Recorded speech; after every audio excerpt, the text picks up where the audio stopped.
Está bien. Para calentar, para pum, pum, pum. Al corazón. Puta, él los mosquitos me sacaron la mierda. ¿Qué mierda? Es como dormido casi calato en la paja. Yo estaba tranquilo. De los mosquitos tenían un buffet. Oh, pero yo dormía. No sé. He comido vivo. Weón. Yo tengo un spray. Ah, ya dice que tenía su suyo también. Los mosquitos vestido a Renato también. A mí nada, no pasó nada. No, se despertó a las 3, así, con los mosquitos. Puso su spray a las 3:30 y se durmió.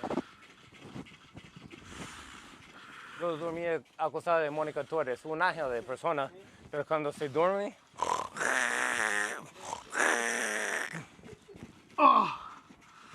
Quería algo por su nariz antes de dormir y no encontraba.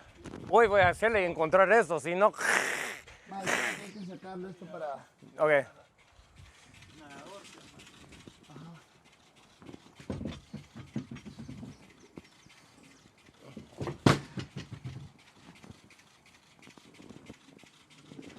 Hay que cerrar los 20 a la luz y no se cae.